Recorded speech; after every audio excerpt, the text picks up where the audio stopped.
안녕하세요. 수혜성형외과 대표원장 강민석입니다. 오늘은 이마거상의 오해와 진실에 대해서 알아볼 건데요. 이마거상이 정말로 큰 수술인지, 이마거상은 어떤 수술인지, 이마거상의 모든 것에 대해 한번 알아보는 시간을 가져보도록 하겠습니다.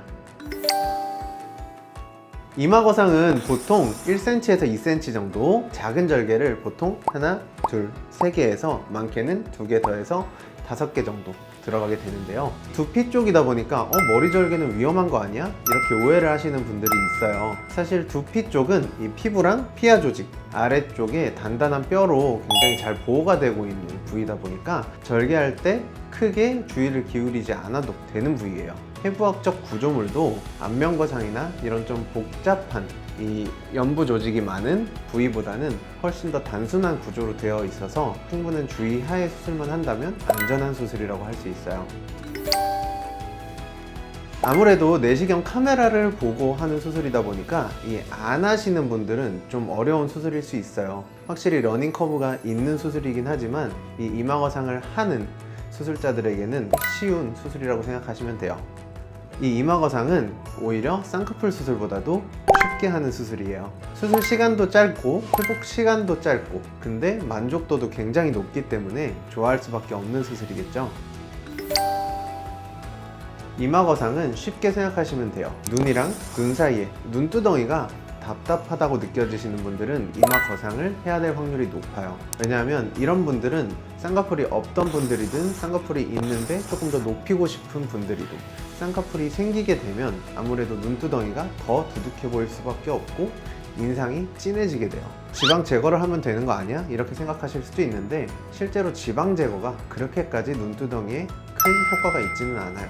이런 경우에는 눈과 눈 사이의 거리를 확보를 해줘야 눈이 전체적으로 굉장히 시원해집니다. 이런 분들이 쌍꺼풀 수술만으로 눈을 시원하게 만들려고 하다 보면 소세지 쌍꺼풀이 되는 경우가 많아요. 또 평소에 눈썹을 굉장히 많이 쓰시던 분이라면 나는 눈이랑 눈썹 사이가 그렇게 가깝지 않아 라고 생각하실 수도 있는데요. 이런 분들은 평소에 눈 뜨기 힘들다 보니까 눈썹이 이렇게 올라가 있어요. 그러다가 수술을 하면은 눈썹이 이렇게 뚝 떨어져요. 이게 눈썹 하수라고 하는데 눈썹 하수 증상이 생기면서 수술 후에 오히려 눈이 더 답답해지는 증상이 생기게 돼요. 그래서 평소에 눈썹을 많이 쓰시던 분들이라면 본인이 눈을 감았을 때 눈썹이 이렇게 얼마나 내려오는지 확인을 해보시는 것도 좋을 것 같아요. 많이 내려오시는 분들이라면 쌍꺼풀 수술을 하면서 이마거상을 병행해야 될 확률이 높습니다.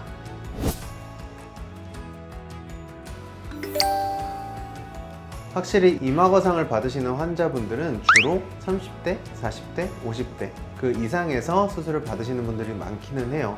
하지만 눈두덩이가 두껍다고 생각하시는 20대에서도 충분히 수술 효과가 좋은 수술이고 실제로 20대 환자분들도 많은 편이에요. 그래서 좀 연세가 있으신 분들이 하는 수술이 아닐까 라고 생각하시는 건 오해라고 하실 수 있습니다.